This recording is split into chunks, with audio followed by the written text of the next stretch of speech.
Hi, everyone. Thank you for listening to our podcast. I thought I would spice it up a little bit. You want to spice it up today? Just a touch. Feel free to spice it up today. Hello. Anyway, Tiffany and Very Mrs. Doubtfire I there. know. Tiffany and I give our all to this podcast, as you can see, with curating information, researching platforms, and creating a show with the best up-to-date information that we can. We have a vested interest in the growth and health of your business and hope you feel the same way about us. Would you like to produce a show? Yeah, you would.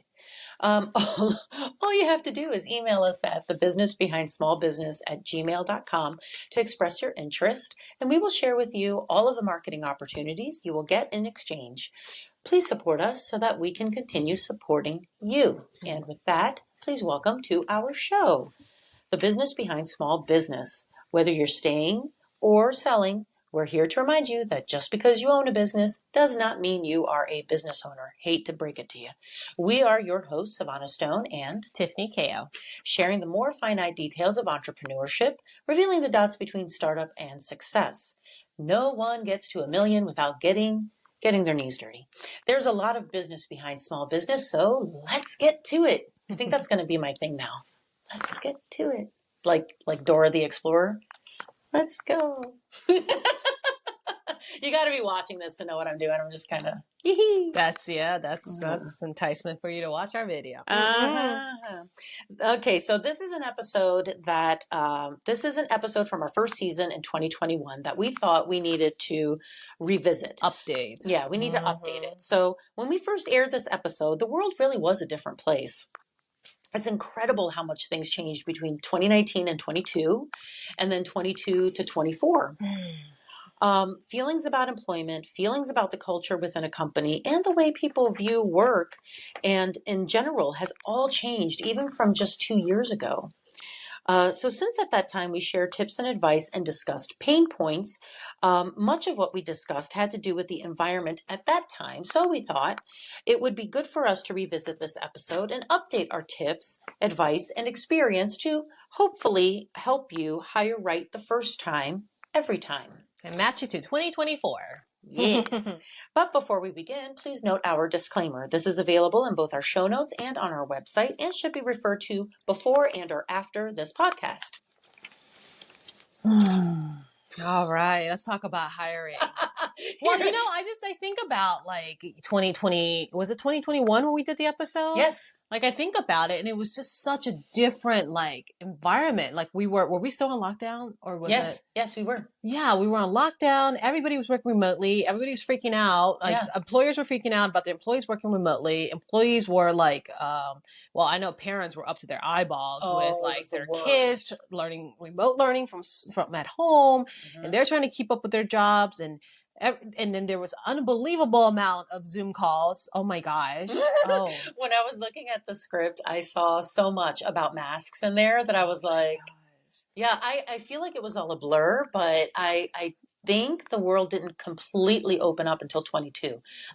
In my brain. Not really for everyone, the masses, I feel like. There were, early adopters of it, of course, but I think 22...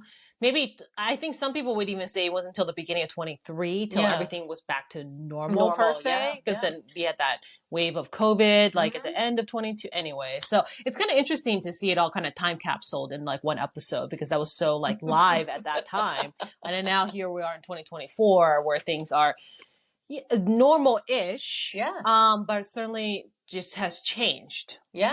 From then. Yeah, because people's minds have totally changed. I feel like people felt one way when they were stuck in their homes, and then they were like uncaged animals doing everything. Everyone was like, let's party every day or whatever mindset you after had. the release. Yeah, so that was a different mindset. Yeah. And then there was the... Please don't ask me to go out. Please don't ask me to come in. Please don't. People were like, I just want to stay at my home. That mindset. So it's really interesting how much we've changed. I was more of, please, not another Zoom call. Can we just meet in person? Because this is ridiculous. And I'm the opposite. Yeah. I'm like, please, let's not meet in person. Because I do not want to get up. I don't want to get up. Yeah, some people got really comfortable and used to being at home. But I think the one thing I think that came out of COVID, at least with my observation, and I don't know how scientific this is or anything like that, but I think people, really took a hard look about what's important in their lives, right? Once you don't have the freedom to go out, once you don't have the freedom to not wear a mask, once you don't have the freedom to go into work, all these things, like it made everybody reflect as to how important their time is and how it's being spent. And I think because of that, then we had the Great Resignation and then quiet quitting and all these lovely trends of quiet firing and whatever, quiet promotions. I'm sure there's something in there about that too. But there was a lot of all of that. And I think what still came out was, I think people still really started, really taking to heart what they want to do with their lives. Yeah. And they valued their happiness much more now. Yeah. They started really reflecting on what is the work I'm doing, because I'm spending so much time at work. This is how I'm living my life. And is this how I want to continue living my life? Right. So, personally, I don't think that's a bad thing, but I do think that in 21 and 22 and even in 23, there was a lot of knee-jerk reaction, which is why we had so many of these great periods of times, of waves of things. But now that we're kind of getting back to a little bit more stability, I think that change is not going away anytime soon. I think people are really looking really closely at the job they're accepting and whether or not that job is worth their time of their life to commit to. Right. And if it's a job that they're not too happy with, they are finding some other ways for happy. Well, we're going to talk about all of that. Yeah. And so retention really starts at the beginning. When you start to hire, that's where retention begins, because once you start interviewing, once you start recruiting and you interview, your employees or your future employees are starting to get a first impression of you and your business. So that's where it all starts, is with that. So I'm going to talk a little bit more about things you want to get together before you start hiring. I think you'll talk more about the hiring and retention part, which is, the heart of what we're talking about today. So I see this very often, even with people who have been in business for a long time. If you're not aware of how it works when you source and recruit, you oftentimes think that to hire somebody, that's all you do. You just put an ad out. Somebody responds to the ad, they come and interview, and you're like, this is how much I'm going to pay you. And they're like, all right, cool. And then that's it. Yeah, that is not how good hiring is supposed to happen and should happen. And really, that's not how these companies are, like these big successful companies are doing it. Right. They're just not telling you, tiny little business owner, that that's what's needed, right? And so we're going to actually unveil that a bit for you to, again, not scare you out of hiring somebody, but for you to be prepared so you can be successful in hiring. Right. Okay, so I broke it down to five main core things that you want to keep in mind. One is comp, of course, pay structure and pay like benefit package, because that's all part of compensation. Two is handbooks and policies. So your employee handbook and what your company policies are. This is important because you're basically telling your employees or sharing with them what are the rules of the game when they're working for you. Three is onboarding. So how are you going to set them up for success once you hire them? And we'll go into why you want to think about it now before you start hiring versus panicking after they say yes, maybe. Right. Or just not doing anything, which is what a lot of owners do, is they just do nothing. And they're like, what do you mean? You're a grown adult. You can go figure it out. Fourth is culture. So what environment will they be working in, and how do they fit in to contribute to your culture? And then 5 is performance evaluation process. How would they be evaluated? Meaning what is expected of them, and what is the path of progression in their career in your company? Sounds heavy. Yeah. It's really not that. It's really not. It's very doable. It's a one-time setup. Once you have it for most of these things, like you can hire the second, third, fourth, 10th, whatever. It's that first one where people go in completely unaware. Then they never do any of this, even at the 5th employee and 10th employee, and they're wondering why they're putting out fires all the time. Right. So I'm going to go into how do you actually get these things together. Well, actually, I'm going to go into why you need to get this stuff done before you hire, right? Because here's the thing. People are really smart these days. If you hire people, they can sense that you don't have your shit together.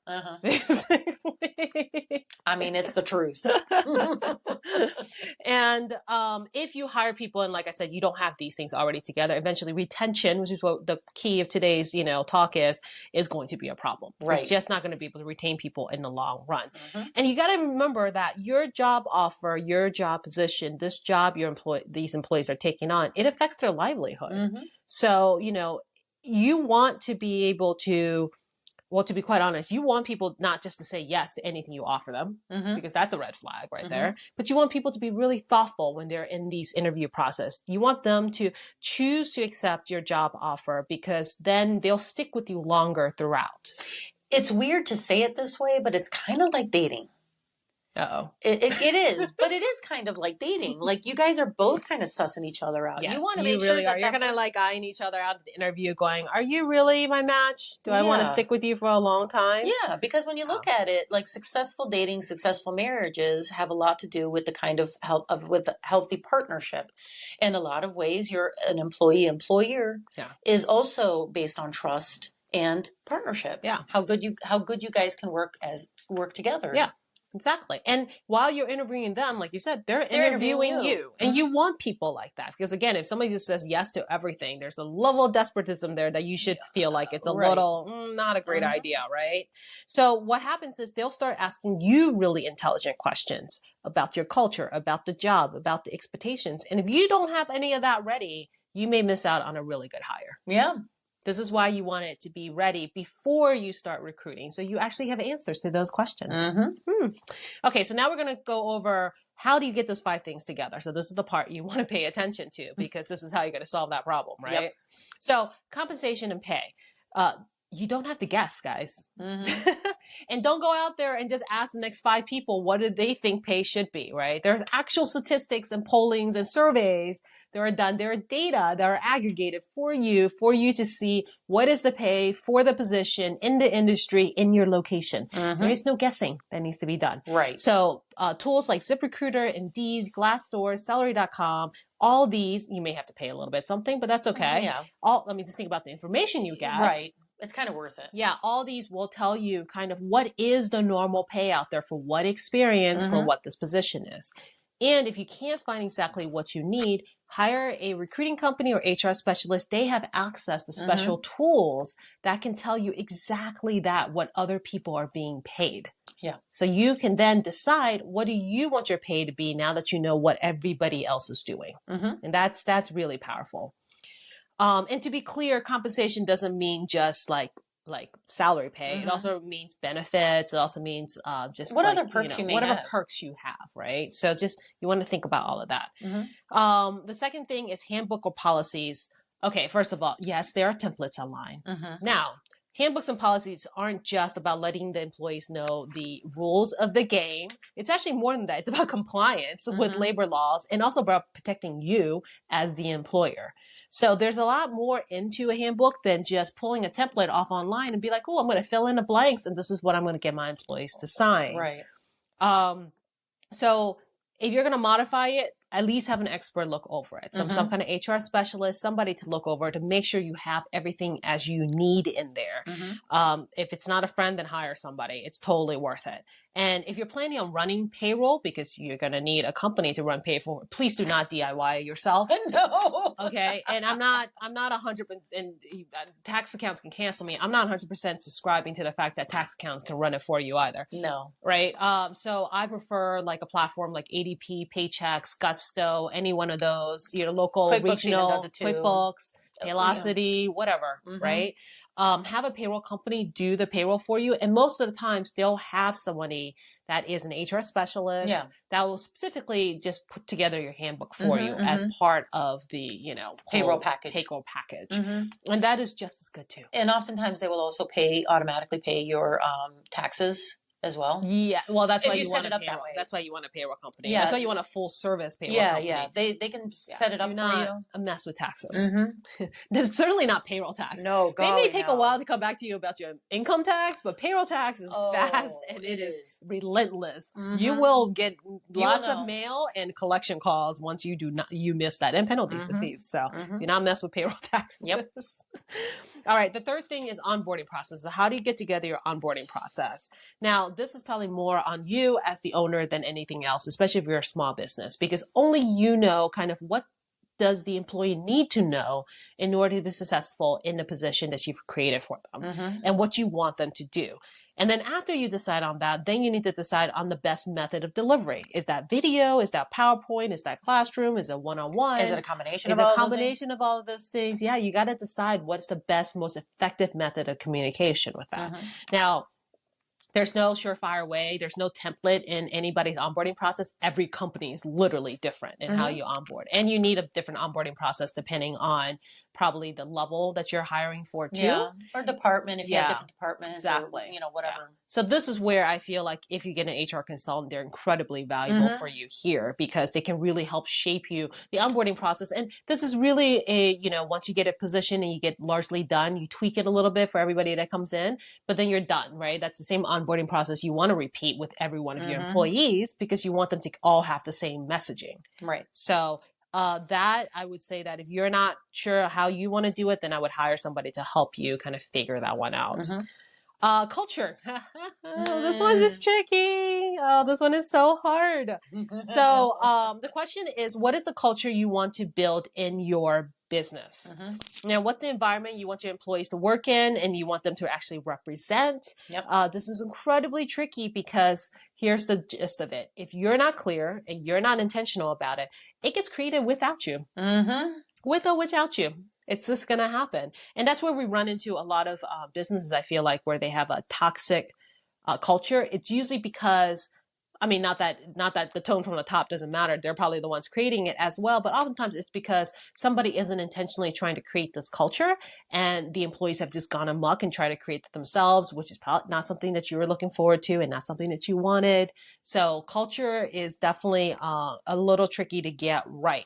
Now, the interesting part is that even if you're by yourself and you're a one-person team, you still have a culture. It's just your personality. I mean, that's basically what culture is. It's a personality that has been amplified. Your personality amplified. Unless you intentionally create a culture that is solely for your business, and then your business has a personality, which is then amplified into your culture. Right. And that's where it gets hard. People don't understand that because if you don't do that, then it's just your personality amplified. That's right. Yeah. So your culture is created the minute you decide to go into business. So either you wake up to the fact of what your current culture is and then decide what you want to do about it. Or like we said, it's going to end up creating themselves and it may not end up what you want it to be. And again, this is one of those things is that if you're not good at this, you've never done it before, hire somebody to do it with you because you don't want to mess around with this, nor do you want to ignore it. Right. Especially once you hire. HR is the theme here. Yeah, that's true. All right. And the last but not least is performance evaluation. So why this is so key is this is really the alignment of expectation that is the key to your employee success. So you being clear on what you expect from them helps them know where they're supposed to put their efforts. Right. Right. And then being transparent on how their performance will be evaluated will actually guide them on where to put their focus on. This is incredibly important. And as an employer, I think you owe it to your employee to get this part right. And this is the part that most people do not do. They just don't do it. They're just kind of like, oh, just start working. And then I will tell you how I feel. Maybe. I mean, would you want to work in an environment like that? Probably not. No. Sounds a little bit, a little shifty there. And then also not only what you expect from them, but also communicate what they're going to be evaluated on as well as when and how they're going to be evaluated.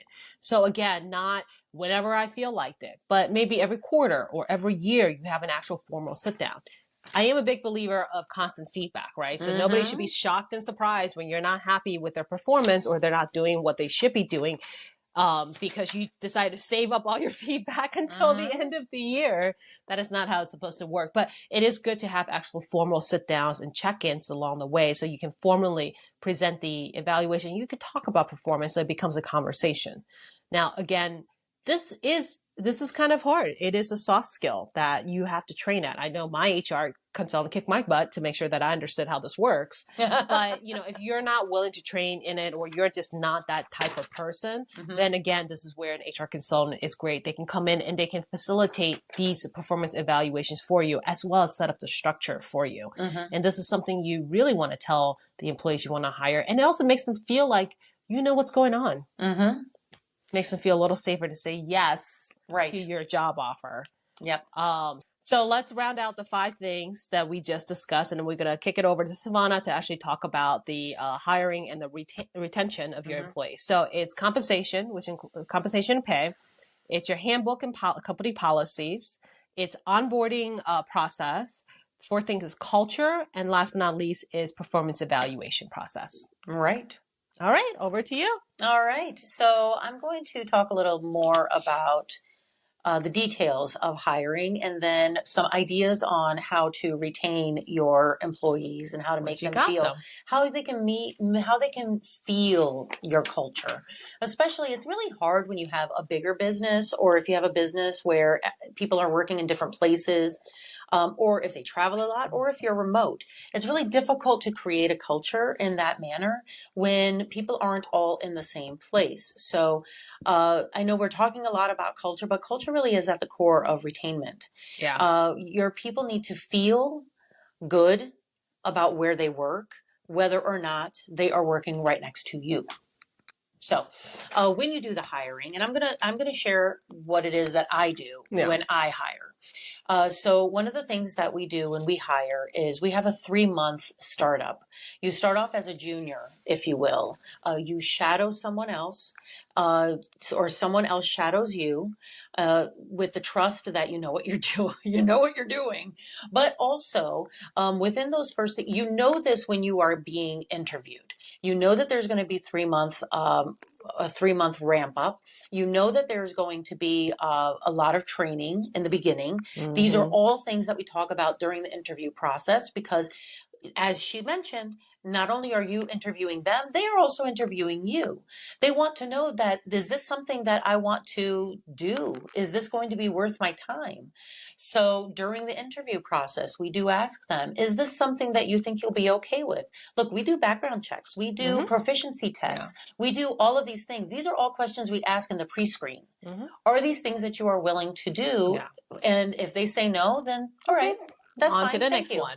Not a problem. If you need a job like right now, that would be a reason to say no.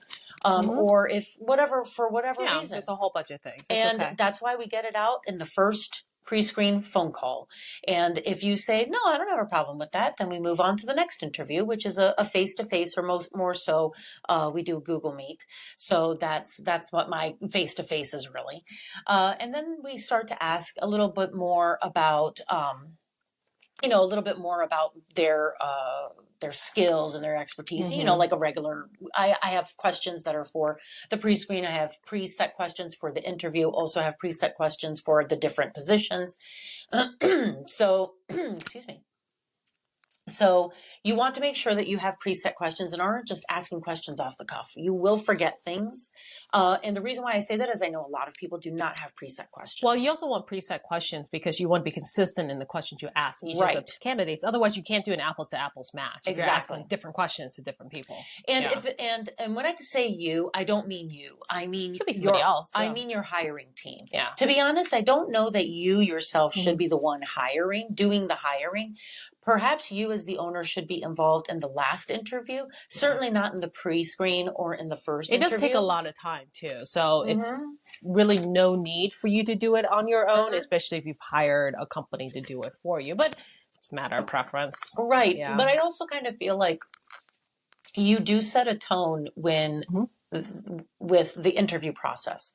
So if you are the owner and you are doing the interviews, this is going to, and hey, if you are a really small business, then that's what you are. But it might signal to the person that they're going to be working for a very small company that might not have all the answers for them. Yeah, and then the other thing is just make sure you understand what you're putting out there, like you said, right? Now, if you're looking for somebody who likes working with small business, you want somebody scrappy, you want them to know that this is going to be a small but mighty team, then okay, go ahead and do the interview yourself. Just know what you're putting out there, because it is like dating. They're getting to know you as you're getting to know them. So everything is an impression. So be aware of what kind of impression you're putting out there. And as a business owner, it's okay to not know all of the answers, but you should know the answers of how your company is run. So if someone is asking you a question about, well, what do you do in this situation, or what would I do in this situation, you should know the answer to that. So if your company has experienced a surge in employment or a surge in business and your processes haven't been able to keep up, I highly suggest that you either pause your search, or if you haven't started your search yet, then update your processes to ensure that your processes are ready to go for the person that you are hiring. And you're hiring, and when I say processes, I don't just mean the processes of your company, I mean your hiring processes as well. So it's important that the message in your core, your vision, is articulated the same by your hiring team, by your HR, and by you. You everybody has to say the same thing. When a candidate is interviewing with you, as we say, and we keep saying, they're measuring you just as much as you are measuring them. So when they ask a question about processes or about culture in your company, the message or answer should be the same, regardless of who's conducting the interview. Okay, so speaking of which, for your hiring team, it's important that everyone goes through the same hiring process. That goes for the candidate you got off of Indeed and your neighbor's son who just graduated college. I know a lot of businesses who say, "Oh, I know him. I'll just hire him in." No. If you have a multi-step hiring process, everyone should go through that multi-step hiring process. So a multi-step hiring process should have, if not all of these, then most of these, which is the pre-screen, the first interview, a second interview, potential third interview, proficiency tests, according to whatever department or whatever field it is that they're going to be, whatever role it is. For the role. Whatever role it is they're going to have. There should be a background check. There should be references. I like to do 3 references. I also, when we hire on, we also send them a questionnaire to get a better sense of who they are as a person, so that I can better match them with a client and try to set them up for success. This is something that teachers talk about all the time. This is something I've heard from my kids as teachers a lot. I'm setting you up for success. Well, that's what you should be doing with your employees as well, all of your candidates. So everyone should be hired in the same way. And also, if they're not hired the same way, you cannot measure the quality of the hire either. Right. So, just keep it the same for everyone. Of course, you want to have someone appropriately skilled for the position, but that's not all you're doing. You have created a culture in your company, yes. But whether you did that intentionally or not, if you like what you've got, you have to hire a person that's going to match your culture. So, if by looking on the resume, this person looks amazing, but you interview with them and you get the sense, trust your gut, because you may end up hiring someone who is ridiculously experienced, but does not match the culture of your company. And not only will that hurt the retention of that person that you just hired, it may affect the retention of other people that person works with. Because if they're the kind of person who enjoys gossiping or enjoys bad mouthing, they're not going to have a problem doing it with the person who is sitting right next to them. That's so right. This is not about just the retention of the one person that you hired. This is about the retention of all the people that are working in your company. So, speaking of candidates, don't think that only the candidates that you reached out to are the ones that are interested.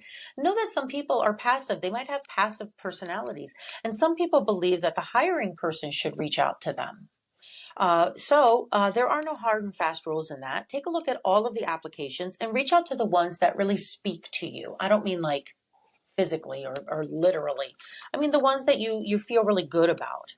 The only thing I would say is, to add to that, is just you got to follow up. Yeah. Oh, right? Yeah. Like they're interviewing elsewhere too. So if you find somebody good, don't sit on it for a week. Just at least follow up and touch in to let them know that you're still interested and you're still going through your evaluation process. That way they can consider that.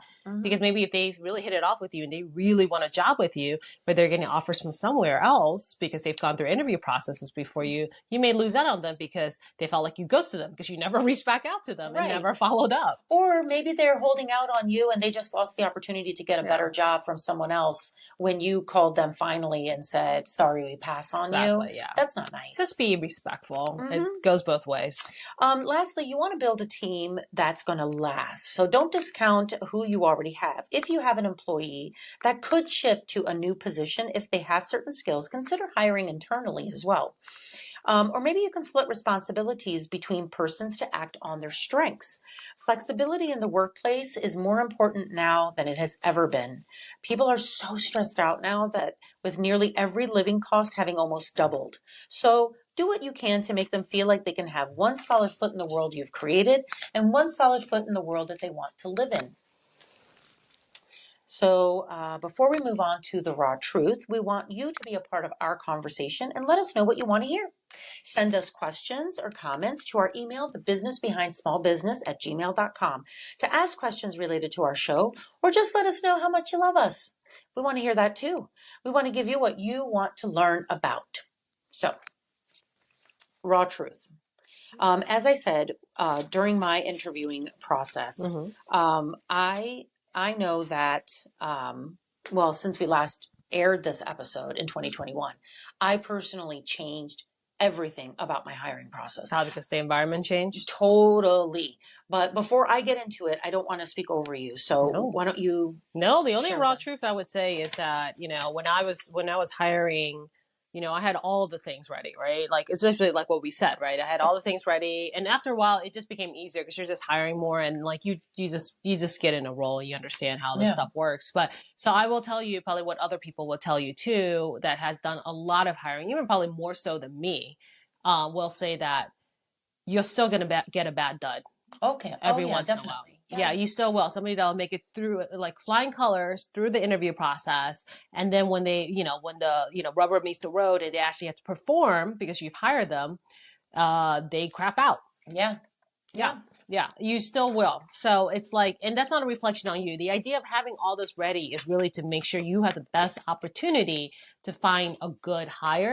Doesn't always mean it's going to shield you from the bad one because somebody's going to slip through. And, personality tests and all that, like they'll still figure out a way through. So, I've certainly had that experience too, where one of my employees, went through the interview. I did all the reference checks, did all of the things. Everybody gave him glowing reviews.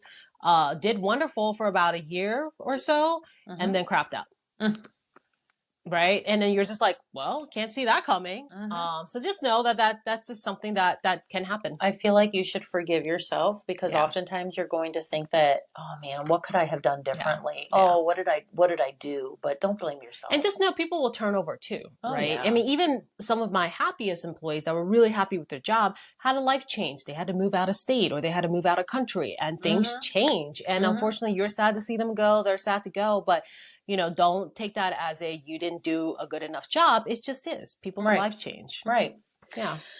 So I'm just going to go through my hiring process again and then some of the things that I do for retention. Sure.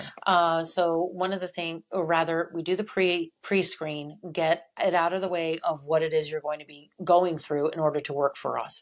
And if you're cool with the whole rigmarole, then awesome. Let's move on to the first interview.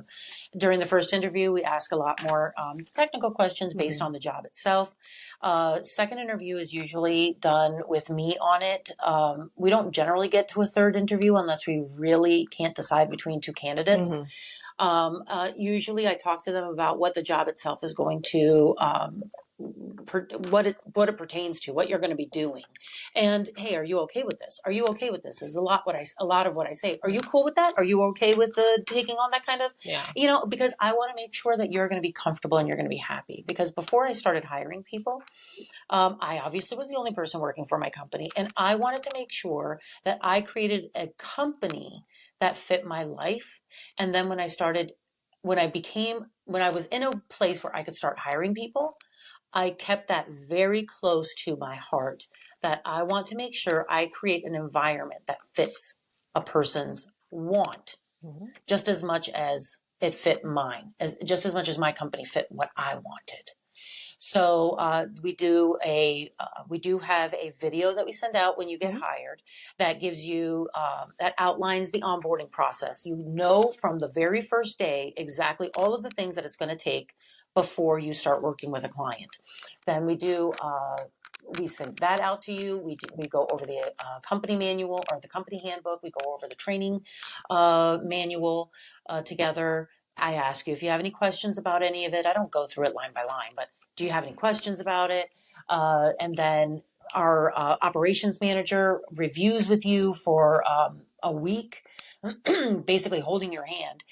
Then the second video call that we do, you meet your mentor. I feel like a mentorship program has been vital to retention, because then they can ask that person questions that they maybe don't feel comfortable asking me. And then that person is also doing the exact same thing they are doing. So then again, they can say, how do you guys do this? How do you guys do that? And I think that that's really awesome. And for 3 months, you are basically in a contract mode. Like, are you going to like this? And after 3 months, we do an evaluation. How did you enjoy working for us? And then how did we enjoy you working for us? And then it's after that that you become a true employee of our company. And that has proven amazing. It has been amazing so far. I mean, again, knock on wood, knock on all of the things. But now you are working in those 3 months, but you're working with someone shadowing you. And that's important, because in my field, and I'm sure many of our listeners also have a secure field or somewhere where you just can't afford them to make a big mistake. So it's good to have somebody that's supervising them. Yeah. So agreed. Yeah, so that's what we do. And with that, we are going to take our break. And then after that, we will move on to our famous example. Wouldn't it be great to hear the sound of us promoting your business for you right here on our show? Of course it would. You can have that and more by producing a show or multiple shows. All you have to do is email us at thebusinessbehindSmallBusiness@gmail.com to express your interest, and we will share with you what you will receive with your investment. You'll have the opportunity to have your name and the name of your business mentioned multiple times on our show, having your company logo on our social media, along with details on how to get in touch with you and other marketing opportunities as well. Please support us so that we can continue supporting you. In each episode, we like to connect a famous example to our discussion to help you relate our talking points on a more global and well-recognized scale, revealing the dots between the living room startup and the success story on the cover of Forbes. Sometimes we use exact examples of either famous persons or successful business owners of today or in history, and sometimes we use examples of people who inspired us and have inspired today's discussion. Yeah, my example today is Netflix. Company culture. It's really widely known for innovation, freedom, responsibility, and it is encapsulated in something called a Netflix culture deck. It was actually published online by the CEO, Reed Hastings, and then later on it became a book called No Rules, Rules, Netflix and the Culture of Re-Innovation. So I thought that was pretty interesting, but like a few things about how they built its culture is actually kind of cool.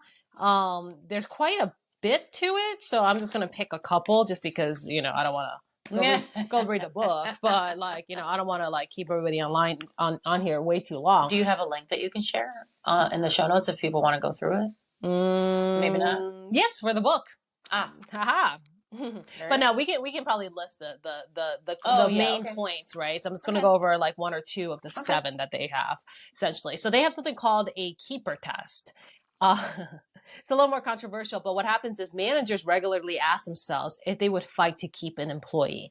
And the answer is no. The company provides a severance package to the employee and shows them the door. And the idea is to ensure that only the most dedicated and high-performing individuals remain, fostering a culture of excellence. I don't hate it. I don't dislike it. Because sometimes it's, like I said, sometimes people start slipping over time, and it's hard. If you want high performers want to be in an environment with other high performers. All right, here's another one. It's called No Tolerance for Brilliant Jerks. I love it. The idea is no matter how talented somebody may be, if they cannot fit into the culture of teamwork and respect, they cannot stay at the company. So that's basically what I was saying with the whole, their resume may be sparkling, but Yeah, watch out for the sparkling resumes and the lackluster personalities in interviews. That happens all the time, right? Because these days, especially with AI, I'm sure people are AIing their resumes all the time. So it probably sounds spectacular, but then you meet them and you're like, oh, okay. So the no tolerance for brilliant jerks really is about interpersonal dynamics and positive working environments, which I would imagine for companies, tech companies, especially innovative companies like Netflix and whatnot, I'm sure they're an attraction for brilliant people. And we all know brilliant people they don't come with large egos, right? No, not at all. Yeah. Mm-hmm. So I guess it means keep your ego at the door, right? Check your ego at the door, essentially, right? And then the last one that I wanted to share, which I thought was pretty cool, was evolution over time. So, of course, their culture is not static. It evolves, and they know that. And they actually push that. They continually refine their practice and policies to suit its growing size and changing dynamics as a company. They often take into account feedback from the employees and they take it seriously and they make changes accordingly to make sure that culture remains the cornerstone of Netflix's success. Yeah, it's very, very cool. Yeah, very cool. Well, I wanted to see if there were options or other examples that I could use that were not the same as what I had used 3 years ago. I did find a great link which lists a ton of businesses that have a really different and entirely cool experience in their recruiting process. So that's going to get linked in the show notes. And the one that stood out to me the most was Amazon. So Amazon's hiring process has multiple steps, which includes online assessment tests, virtual interviews, and on-site tests. The final decision comes from the hiring committee, which consists of a panel of personnel that were a part of the evaluation process, the interviewers and the test conductors, for example. The interview questions reportedly vary in type and difficulty, and it makes the process challenging. Amazon's interview process is influenced by its leadership principles, including customer obsession. And candidates are given a test on those principles. Yeah. The applicants for engineering roles are rigorous coding challenges, which include pre-interview tests and coding and design challenges. So that basically show, do you cut the mustard or not? Booking.com really impressed me as well in how they attract the candidates. So Amazon's great in the interviewing process. Yeah. Booking.com is great in the attraction of the candidates. So according to greenhouse.io, candidates can explore career options and watch videos introducing their prospective teammates. Check out a day in the life at various offices and even learn about how certain product decisions were made. So it's less about the saying and more about the seeing. So if you want to interview with Booking.com, you can just watch a video and be like, oh, that looks like a place I'd like to work, or maybe not, There are blog posts, photos, videos, infographics, and working at Booking content available pretty much on any social media platform that you could think of. I think that's brilliant. Very nice. The site also addresses common candidate questions and concerns and provide tips on how to excel in the interview process. Like, hey, if you want to work for us, these are the kinds of things we want to hear. Yep. There's even an option to create a job alert, so a candidate who might not find the right role open right now can be notified when something relevant comes up. Huh. Yeah. Who knew? Very proactive. I think it's really cool. Yeah. All right, so moving on, there's a saying that goes, put your money where your mouth is. And we're going to drill down a bit further to connect what we've discussed at a granular level to tangible sources you can take to get you to that next level. Yeah, I mean, I definitely have a couple books to recommend. I mean, a lot of this is actually, of course, things you have to put in practice. But I think hearing from other people what they recommend is probably a great way to start. So first book I recommend is Who? A Method for Hiring. It's by Jeff Smart and Randy Street. And what they have is a systematic approach to hiring and focusing on the candidates that fit your company culture and actually can excel in their roles, right? Which sounds like it's spot on to what we're talking about today. Yeah. All right. The second book is called Work Rules, Insight from Inside Google that will transform how you live and how you lead.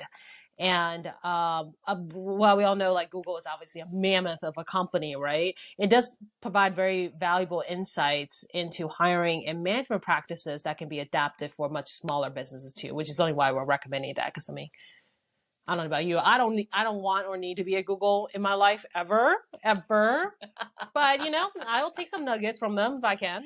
Girl, I make the punch. I serve the punch. I drink the punch. I am totally in. I'm 100% in. All right. The last book I would recommend is Hiring for Aptitude, a revolutionary approach to recruiting and selecting people with both tremendous talents and superb attitude by Mark Murphy, which I just love the title. Way to go, Mark I know. Murphy. It's a lot of words. Yes, it is. I wonder what the book's about. Yeah, gee. So it's about selecting and recruiting. No, I'm just kidding. It's really talking about the importance of attitude in potential hires, suggesting that skills may be able to be taught, but the right attitude is crucial for a good fit, which I wholeheartedly believe. I could teach anybody how to do something. I cannot fix your personality. Right. So that is on you. And I don't even need to fix it. Your personality just may not fit the culture I'm looking for. Yeah. But I mean, I'm not looking to change it. There's a place for everybody. Yes. Might not be the one. Might not be our place. So that's fine. So back in 21, I listed a link of recruitment tools, and I'm going to do that again.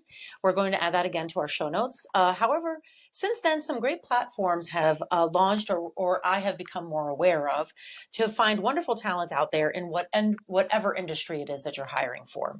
Granted, Indeed is still considered to be the #1 platform for jobs. And of course, there's also LinkedIn. But if you're looking for specific types of jobs or candidates, you should also consider flexjobs.com, We Work Remotely, remote.co, Upwork, and workingnomads.co. Yeah. So these will be these will all be noted as well. You may also consider paid internships at your company with guaranteed jobs for graduates. You've spent the time and effort to train them, and you'll have someone eager to work together with you. Very good. All right. What do you know? All righty. All right. So please join us for our next episode where we will discuss dissecting success. How did those super rich get there? How did it happen? I mean, were they ever regular people? Some were, some were not. So what did they really do? Stay tuned. Let's talk about it when they were small. Yeah, we're going to talk about it when nobody knew who they were. All right. Please show us your support by following us on your preferred podcast platforms, social media, and on YouTube. We'd love for you to also share our episodes. All of our links are posted below. And until next time, mind the business behind your business, because all great successes start small. Bye-bye. Bye.